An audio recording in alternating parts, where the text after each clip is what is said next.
Yeah, one ringy dingy. There we go. How are you? Gotcha. I'm great. Thanks for coming on. Hello. How are you? I'm great. Can you hear me, Michael? Yes, I can. Awesome. I'm gonna turn it off so I'm not listening to feedback. Okay. There we go. Okay. And Diane Marie is right beside me. Awesome. Are y'all hearing me? Yeah, we can hear you're you fine. loud and clear. Okay, super. Hey, tell us some about what y'all do. Moms and dads for marijuana, and just go ahead and. Mums and Dads for Marijuana are both designed to educate the general public about the uses of cannabis and hemp, the reasons it should be not under prohibition, and it should actually be legalized, and people should learn the value of the crop. Both cannabis and hemp have very, very strong elements to them where they can be used for hundreds, if not thousands, of different things, from healing our planet to healing our bodies. Several diseases that have been researched it's proven that cannabis and not only THC but CBD help to cure certain illnesses. I'm sure you've all heard about hemp oil and Rick Simpson oil with the Phoenix tears and the value of that with cancer. And the research is just starting. I'm sure we're going to find a lot more to it as we go along. Right now, the main game that mums and dads have in common is the desire to end prohibition globally.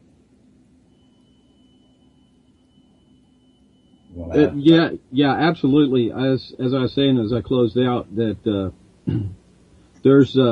it's just crazy to think that a seed that grows everywhere and has been grown for thousands and thousands of years as food, as in medicine, as in clothing, and literally with the technology that we have today, it can replace every bit of the fossil fuel industry.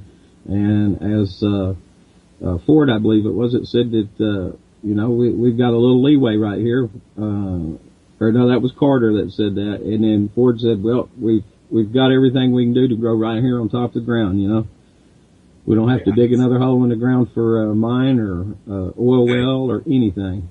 Absolutely. All we've got to do is produce a crop. So, yeah, the common sense is definitely there. And I think with Colorado and Washington State turning over their new leaf, I think we're going to see things change on a global basis, and it's coming up really soon.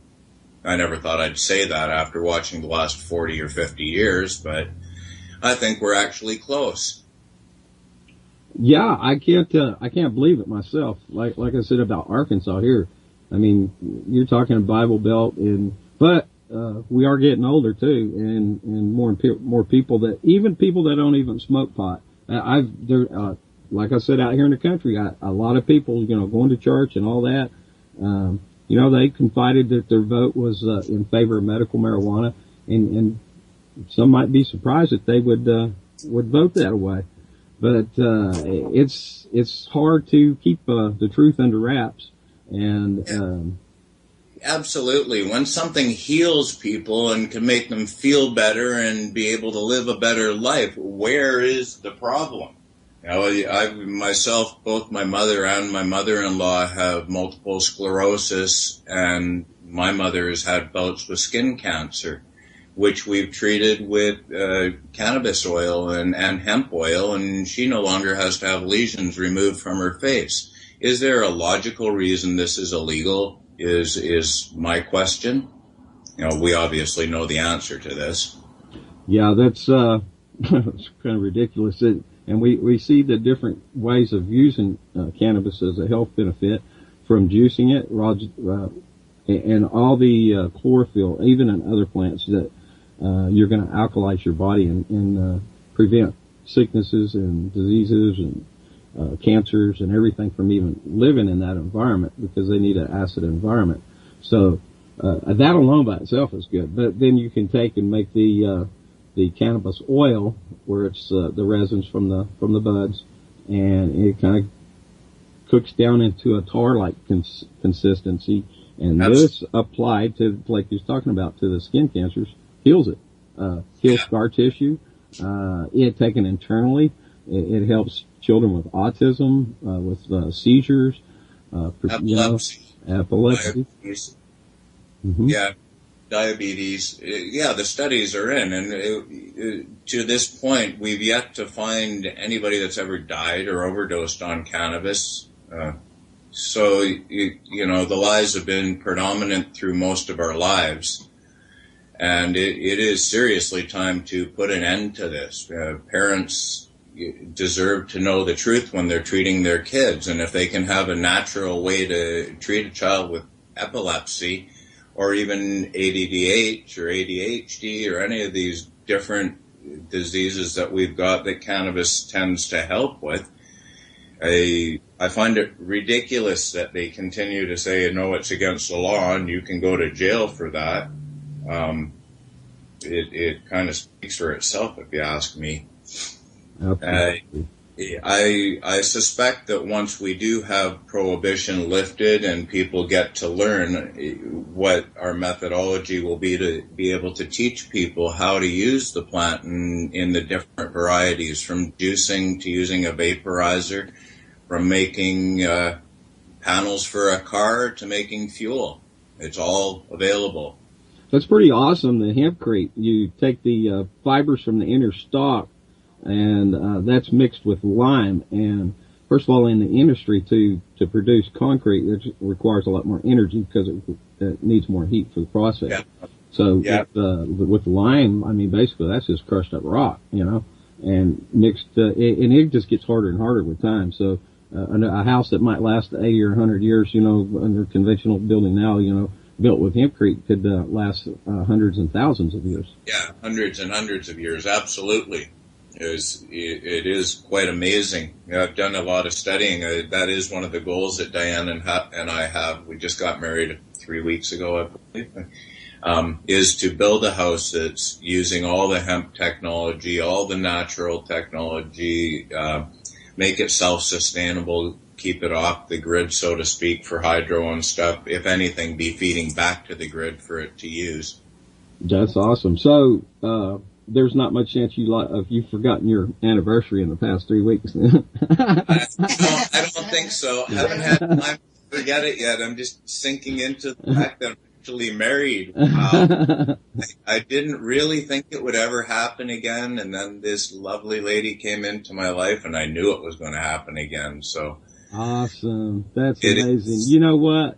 That's the bottom line for me here at What Matters. And when you really figure it all out, it's love, man. And and family. Yeah. Love is expansive. It includes singularly and plurally. So love is a religion. The true religion. Yeah, I would have to say yes, and it is one of the biggest ways to heal things too. Awesome. Well, congratulations on y'all's marriage. I was poking fun of you there. And Scott for a while. I had no idea you was freshly married. No wonder you ain't forgot it. What's her name? Oh boy.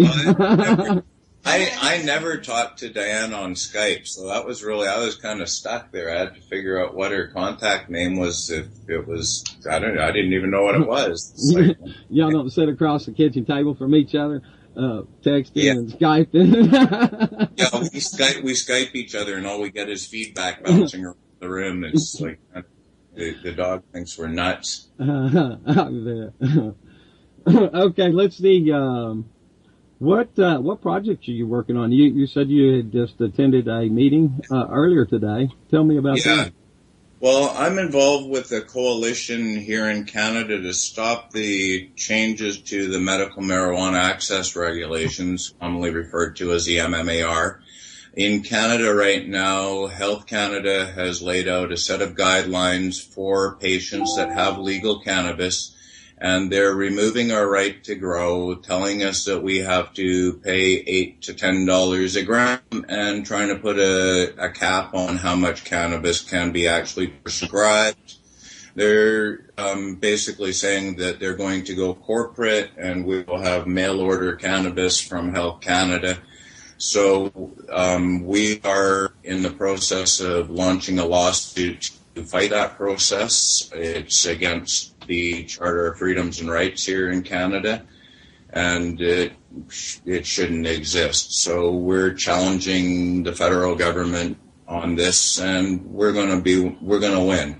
They're not going to take away our rights to grow. They want to make it corporate. I see legalization right around the corner, so this will be pivotal about how legalization in Canada actually turns out.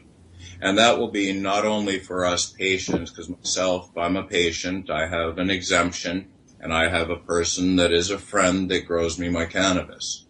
I don't have the physical strength to do it myself, to do the work necessary, so I opted to have a designated grower as referred to in the federal guidelines.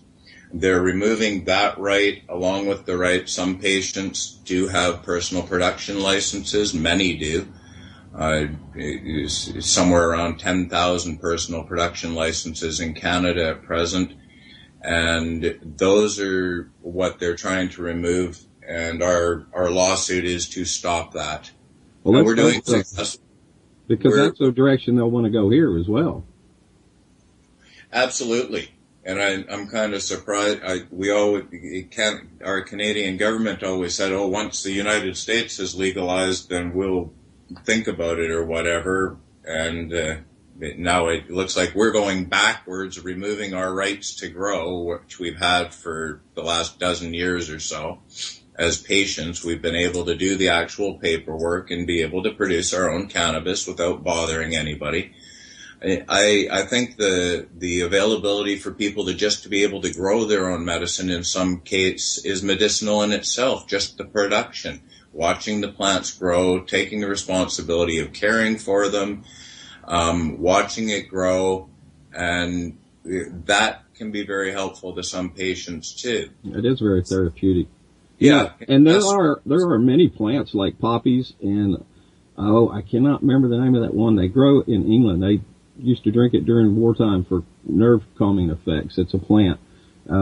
People can grow other types of medicine, and they're not going to have like kava root or something like that. No, it's like ludlum or something like that. Lobilium. That's it. Lobilium. Okay, I'll have to look that up. I've never not familiar with it. Interesting. Yeah, it's a nerve tonic. I mean, there's just so many plants, wild plants that grow out that have therapeutic use to them. Some points that would, plants that would be considered poison, like poke salad. The natural occurring compounds, just like in apricot seeds. It's not poisonous because it's come from a natural form, and that's kind of like the fluoride thing. The natural occurring and the crap that poison they dump in our water. Not in mine, thank goodness, but. Yeah, I actually buy bottled water myself to avoid that. I carry mine from a well, actually. Oh, that's nice. Mm-hmm. I don't think we could have a well in the city of Kelowna. If I started digging a well, I think the city would get mad at me. Yeah. We're still allowed to grow our garden here, where I've heard some states people aren't even allowed to grow their own personal gardens. What's that all about? Oh yeah, that's crazy. They have done that in some places in cities, municipalities, I guess.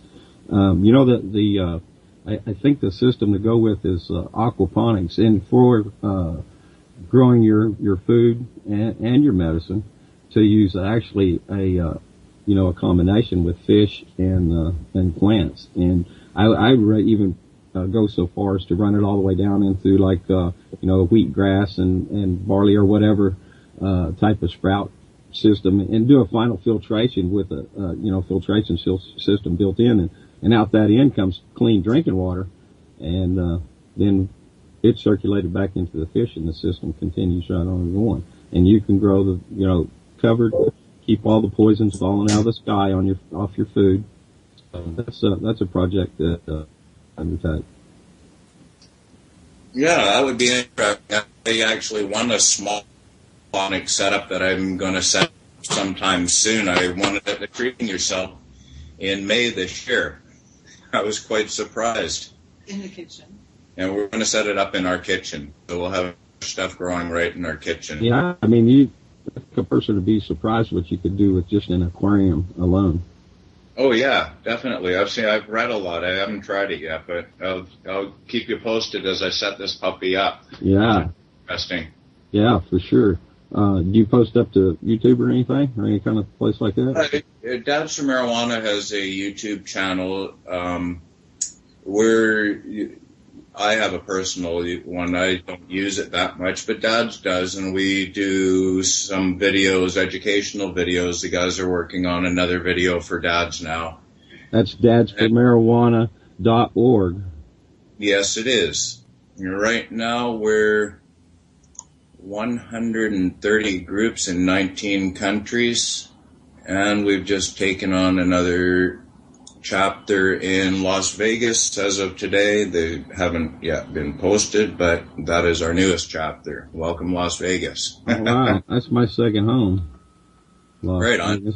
I always liked Las Vegas. First time I drove into that town, it was about midnight, and it was 105 degrees. I remember sitting back and having my feet out the window, and my father was driving. I thought it was just great because it was so warm, so late at night.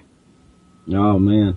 First time I drove into Las Vegas, I was actually riding, and it was in 1969, and topped out over the mountain there, and Las Vegas looked like a little old string of lights down there.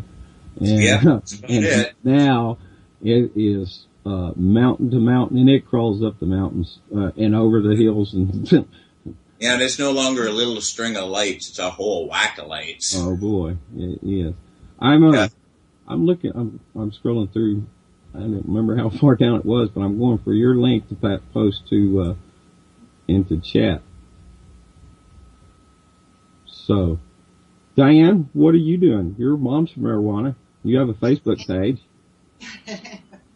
I'm executive director of administration for Moms, and we've got a lot going on right now with Moms. We've got the cannabis quilt that we had going last year, and our cannabis quilt was stolen.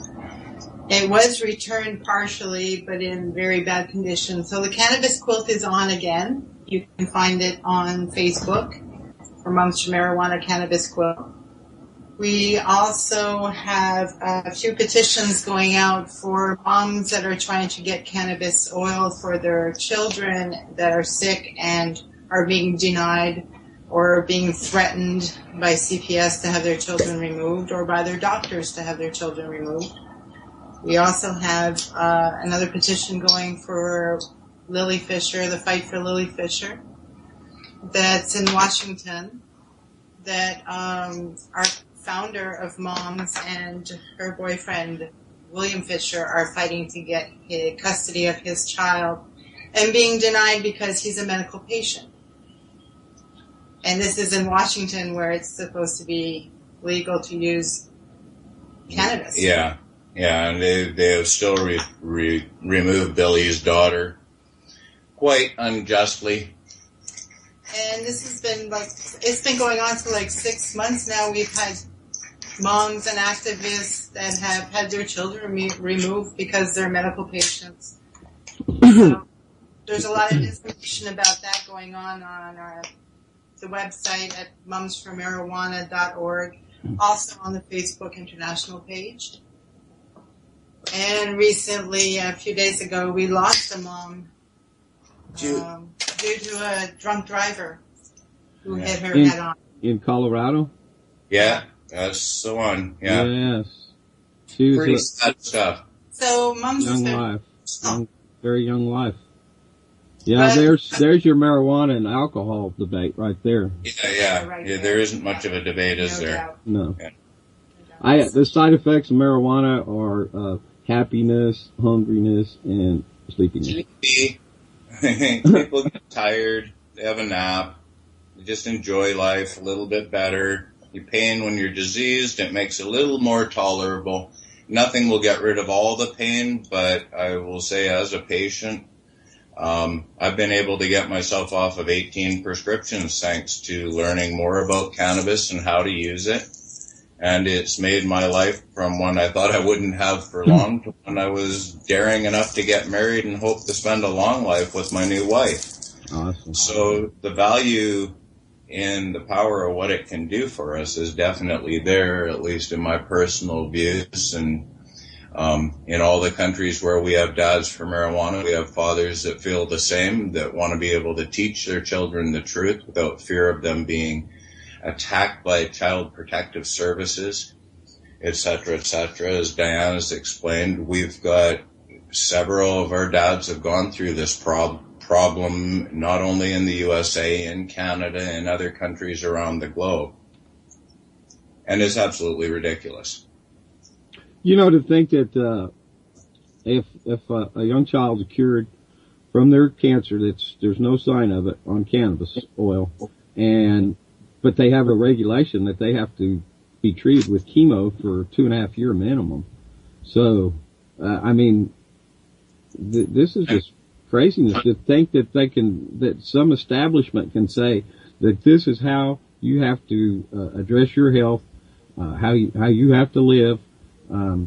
It's just a bunch. Yeah. You have to incur this bill. You have to do what we've said. We have to make the money because you've got that disease now. And this I hear. They force people into chemo. I had one friend not that long ago. I lost him because of the same thing. He got too weak to fight with them. They finally got him in. It didn't even take him 24 hours. He was dead. And it's not a joke. These people are making a lot of money off of keeping people sick and making them sicker. It's a roll of the dice to pour all that poison into anybody's body. Chemo is just a disaster. Now, how many doctors would actually do it to themselves would be a question I'd like to ask a whole whack of doctors. Can you imagine watching your child and having to hold that baby's hand? I would not do it. I would fight. I would go and take my child to the bush if I had to and raise it myself. Most definitely. You know, there's some points in time where, forget it, I would not let them do that to my child. I've got 5 children and 3 grandchildren also. Yeah. Man, that's just hard. It's a hard, harsh thing that parents have to deal with when the government says that you can't use something you know is going to help your child. You know, how unreasonable can we be? Insane.